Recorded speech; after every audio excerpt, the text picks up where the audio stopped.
Ya con temas más locales, que es y que nos preocupan bastante en este nuevo inicio de año con un aumento de transporte considerable y que además el gobierno de la ciudad en particular anunció que lo ajustará por la inflación, o sea que va a ser mensual. Digo, porque aunque nos digan que no hay inflación, sí hay inflación, y lo cual el boleto del subte ni hablemos, pero de los colectivos también.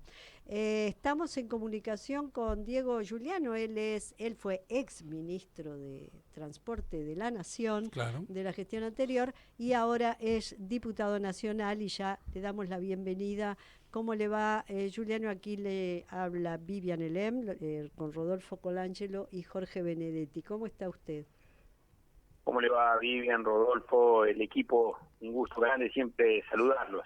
Igualmente, diputado, bueno, díganos que se van a congelar los precios del transporte, los boletos, porque esto, digo, si seguimos entre el aumento de la nafta y el aumento del transporte, sin aumento de salario, estamos complicados.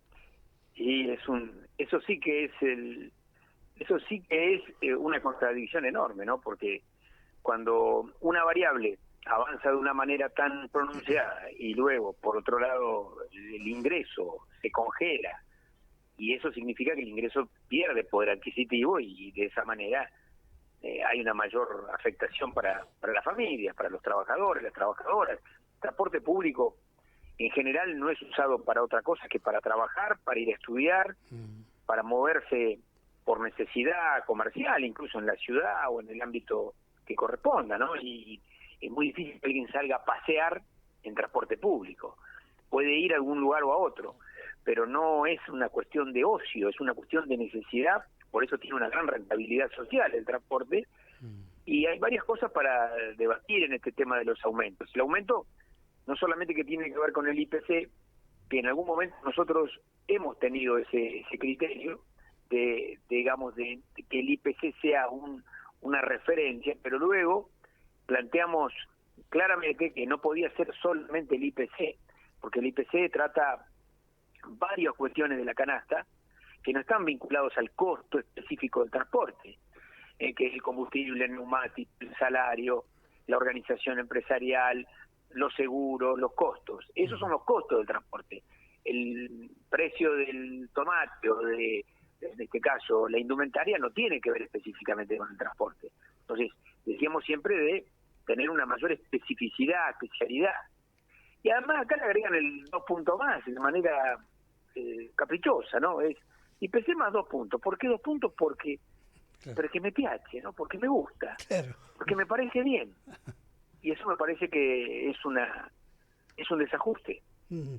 Diputado, ese desajuste, porque estoy pensando ahora en ese primer anuncio casi brutal de quitarle el fondo a las provincias y tirarle el transporte para que se hagan cargo, y lo que eso iba a provocar. Y lo que provoca o ya provocó en la Argentina, recordamos también en plena capital, unidades vacías en pleno horario de trabajo cuando no había trabajo y no había transporte. ¿Qué va a pasar con el transporte? O sea, empieza a caer todo, no solo la situación de las unidades puntualmente, sino el uso, la cantidad de gente transportada, las empresas caerán. ¿Cómo lo ve eso?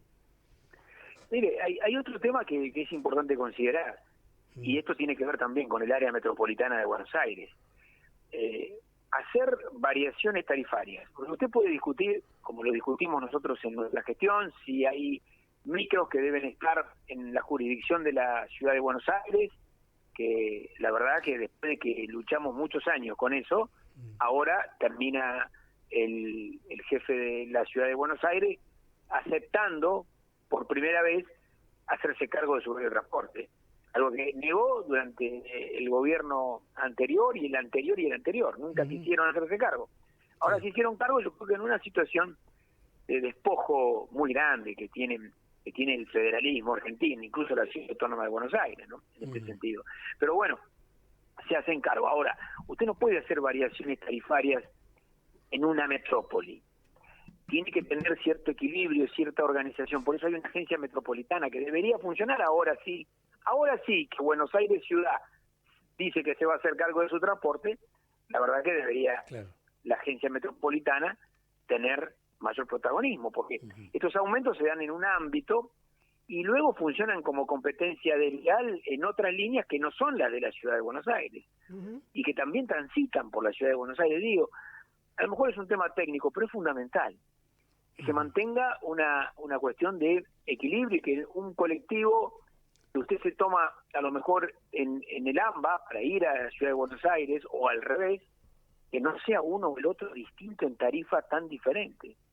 Esto me parece que es otro déficit que se está sosteniendo. Además, agregue usted que han interrumpido brutalmente el Fondo Compensador del Interior del país.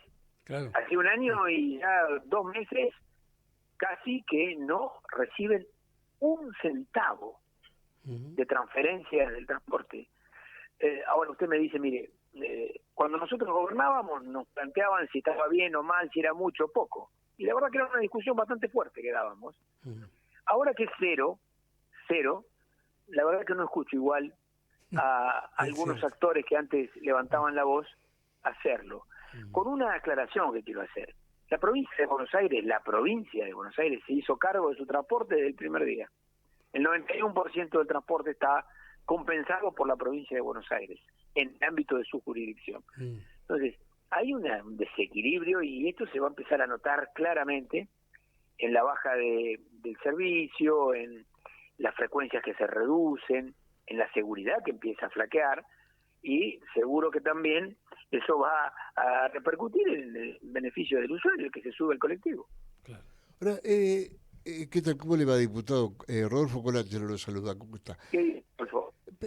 Puede ser, no sé si estoy equivocado, creo que hay una idea de Sturzenegger de desregular el precio del transporte, es decir, que él habló de desregulación del transporte, o que cada empresa cobre lo que le parece. ¿Es posible eso? Fue mucho más allá. Es cierto eso que usted dice, pero además fue mucho más allá. Porque lo que ha hecho es, en la media y la larga distancia, media y larga, no en el urbano, claro, pero primero empezaron por la media y larga, no solo que desregularon la tarifa, desregularon el servicio. O sea que usted se junta con un grupo de amigos, se inscribe en un registro web, sale a levantar pasajeros.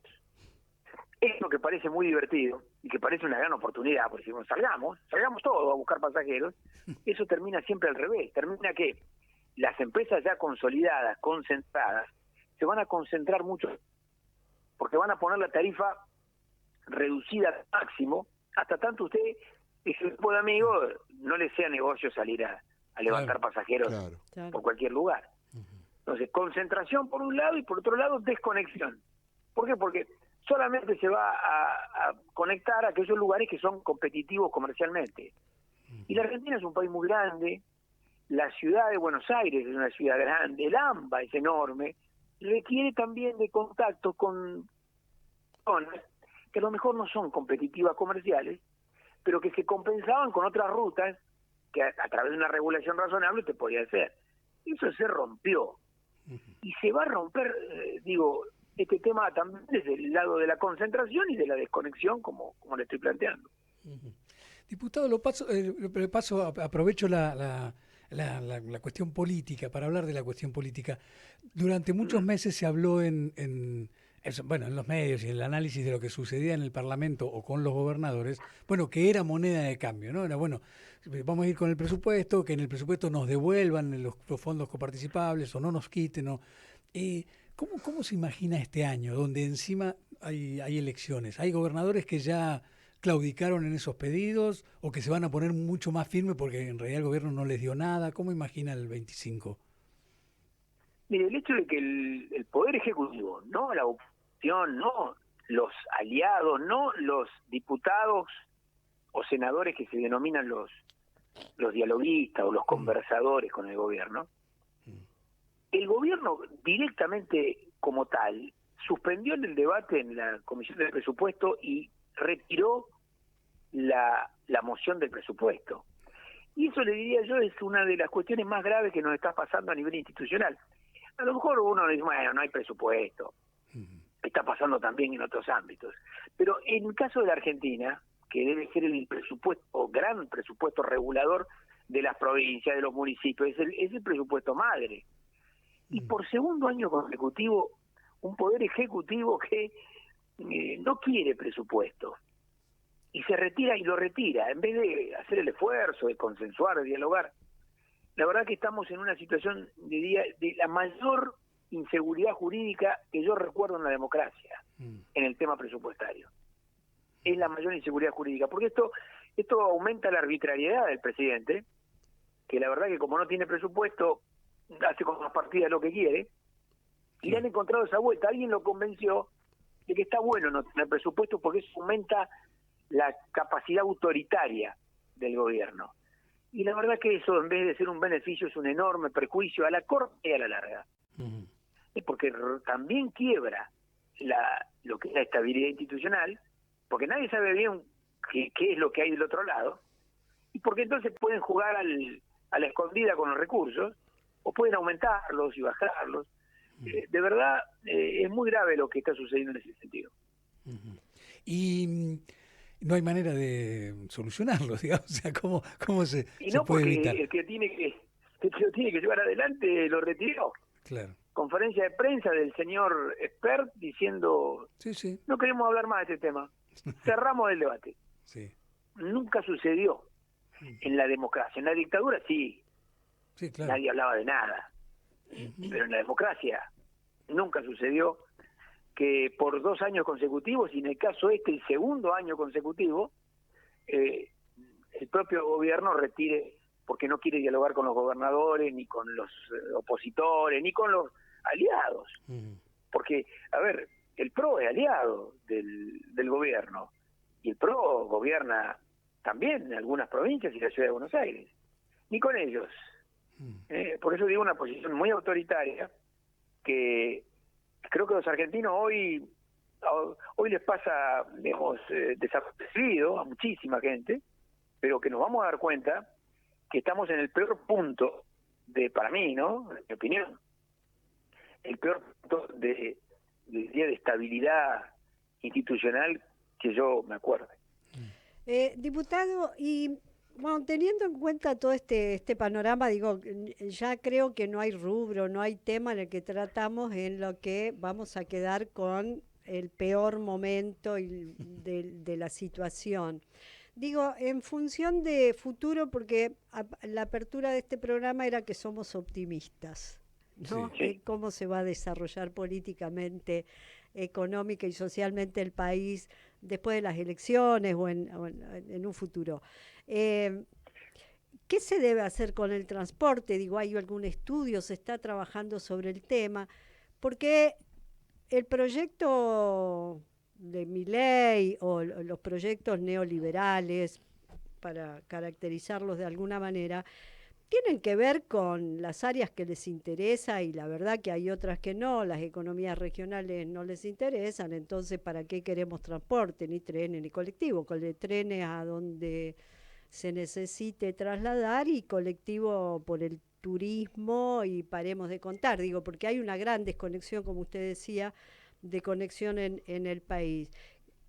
¿Qué proyecto, digo, por dónde se empieza para solucionar el tema del transporte? Y la desregulación es la concentración, porque ya vemos que hay solo 2 grandes grupos de empresas, una que nos llevan para el norte y otra para el sur, y ya está. Claro. Bueno, primero está bien la posición de optimismo, de que los que estamos en la vida pública tenemos la obligación de ser optimistas, pero digo, también tenemos la obligación de contar lo que está sucediendo. El gobierno tiene un patrón de comportamiento muy simple, muy fácil de entender. El gobierno plantea que solo lo que tiene interés comercial o lo que tiene rentabilidad y en manos de los privados hay que hacer. El resto hay que abandonarlo. Usted lo va a notar en los medicamentos oncológicos, usted lo va a notar en la asistencia social, usted lo va a notar en el transporte, usted lo va a notar con las líneas argentinas, usted lo va a notar en todo. O sea, es manual. Toman ese patrón de comportamiento y dicen, ahora, si es negocio sí, si no, no. Y sobre todo si es negocio para algunos cercanos, si es negocio para para los que están en el mundo privado, y si más cercanos, mejor. Eso es lo que hoy está funcionando como idea en el país. Primero hay que decirlo, porque si no, no hay conciencia. Y segundo, bueno, por supuesto que la Argentina tiene siempre revancha, y la revancha es la democracia, es la elección, es la militancia de estos temas, es conocer, transmitir, y además la cuenta del gobierno está llegando a la familia, a la persona, al ciudadano, le está llegando el tarifazo, estos números de la inflación. La verdad que cuando usted va a ver la tarifa del gas, la luz, los impuestos en general, usted se da cuenta que no pega, no da ese número. Bueno, creo que hay también una gran manipulación en este sentido en el gobierno, y hay también una idea de que, bueno, de que lo único que importa es el déficit cero.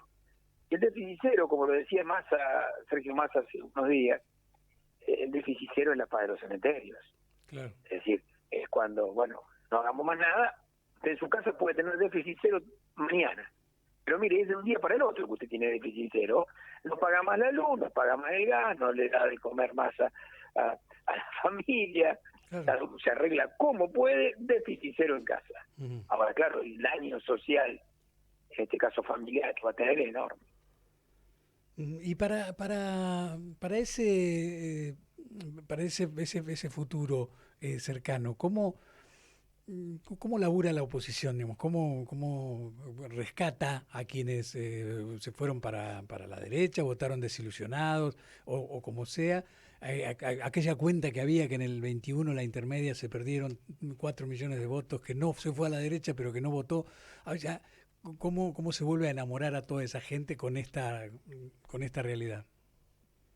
En la oposición hay distintas dimensiones, distintos volúmenes de oposición.